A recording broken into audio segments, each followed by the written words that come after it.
It's been a joy to watch Manchester City this season. Even without long-term injury absentee Kevin De Bruyne, City's revolving cast of superstars has continued Pep Guardiola's revolution.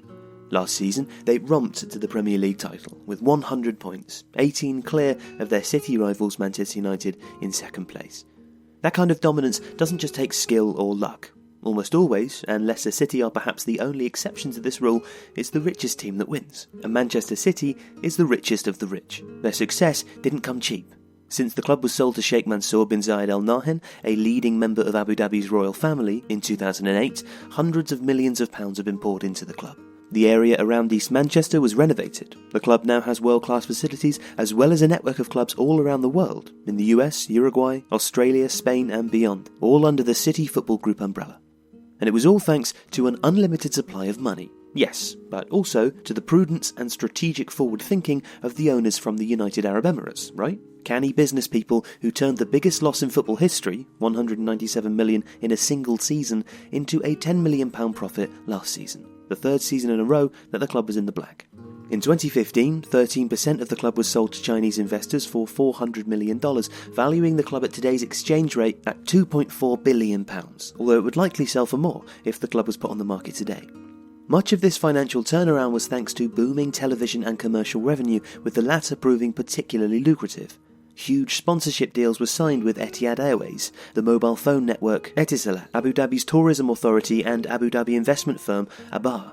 All, of course, came from the United Arab Emirates, where Sheikh Mansour is the country's deputy prime minister and one of the UAE's most powerful men. The companies were often run or owned by members of his own family. There'd always been question marks over the true value of those contracts, and suggestions that they had been artificially inflated to comply with UEFA's Financial Fair-Play rules, which were designed to curb just such profligate spending from the bottomless pockets of sheikhs and oligarchs. Or, as the then UEFA president Michel Platini called it, financial doping. Those accusations were dismissed by the club. UEFA did conclude that City had inflated the market rate for its sponsorship deals, but only received a slap on their wrists. More on that later. But at the start of November, a very different story began to emerge thanks to Football Leaks, a mysterious organisation that has released sensitive documents exposing the dark underbelly of football. This batch of internal documents, leaked to the German publication Der Spiegel and shared with European investigative collaborations, appeared to show how Manchester City's ownership had allegedly gone to extraordinary lengths to circumvent UEFA rules to pump huge amounts of cash into the club, much of it officially off the books so that it appeared to comply with FFP. In one leaked internal document, dated a few days before Sergio Aguero's famous injury-time goal against QPR clinched Manchester City its first Premier League title in 2012, the total cash investments in MCFC by Sheikh Mansour since his takeover stood at £1.1 billion. Big spending to win the title was nothing new, of course. Jack Walker, a self-made steel magnate, famously bankrolled Blackburn Rovers, his boyhood club, to the Premier League title in 1995. But this was a different era, one where financial fair play was the order of the day. FFP was UEFA's attempt to rein in the debt that was threatening to sink European clubs, whilst also preventing billionaires from simply buying titles. But rather than comply, the Football Leaks revelations show that Manchester City was hell-bent on spending the money they needed to catch up with Europe's elite anyway, and allegedly devising a secret project to hide over £100 million worth of investment. According to the leaked communications from within Manchester City, the club was massively inflating its sponsorship contracts to hide cash injections from the owner, which would be a clear breach of FFP. One such email reported by Der Spiegel appears to show how City's chief financial officer, Jorge Casillas, outlined how the sacking of Roberto Mancini left the club with a £10 million liability. We will have a shortfall of £9.9 million in order to comply with UEFA FFP this season, he wrote. This deficit is due to Roberto Mancini's termination. I think that the only solution left would be an additional amount of AD, Abu Dhabi, sponsorship revenues that covers this gap. Which is exactly what they did.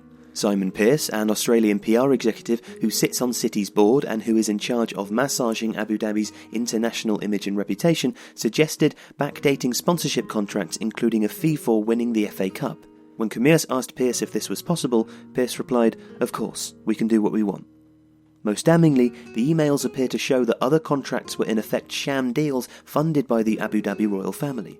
Take the £15 million sponsorship deal with Abar. It was, in fact, only £3 million from the company and the rest from the family.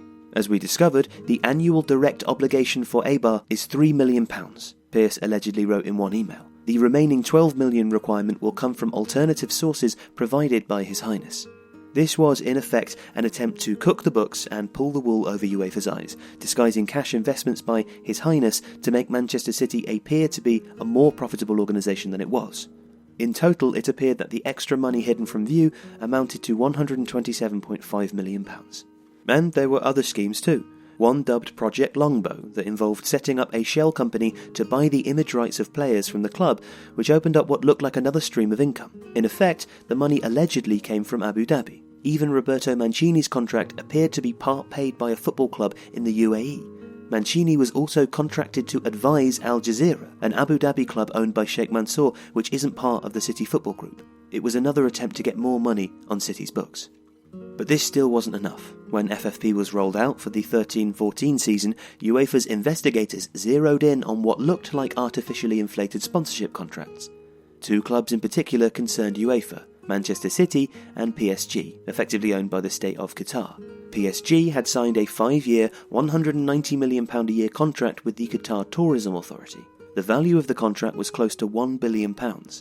UEFA decided that the true value of the contract was just under £2.5 million a year.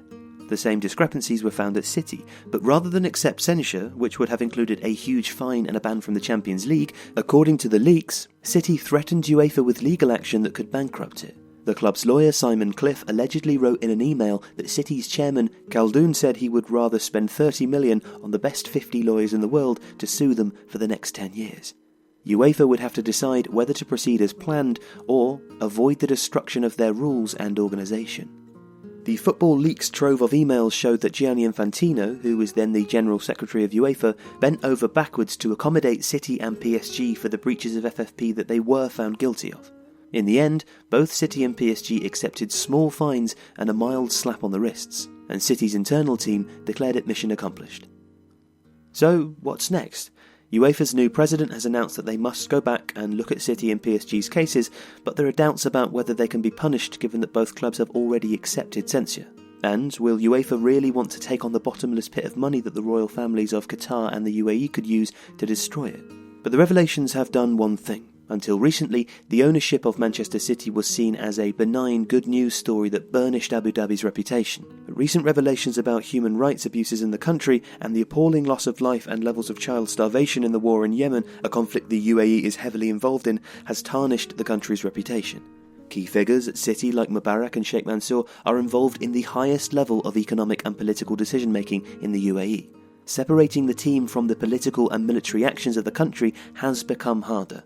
In the wake of the Football Leaks revelations, Amnesty International declared that the UAE's enormous investment in Manchester City is one of football's most brazen attempts to sportswash a country's deeply tarnished image through the glamour of the game. City have said very little about the revelations, although they haven't denied the probity of the documents. Instead, they've said that the leaks were an organised and clear attempt to damage the club's reputation. The club and City fans have long argued that FFP is, in any case, an unfair restraint on fair trade. Why should no one be restricted from investing their own money in their own club? A case could be made that FFP in fact entrances the dominance of the bigger clubs and prevents new players like City and PSG from breaking the cartel, but both clubs knew the rules and signed up to them. If UEFA decide not to investigate City and PSG's alleged financial transgressions, then none of these revelations will matter, and it's hard to imagine any revelations that could. Money and political power will win, like it always does.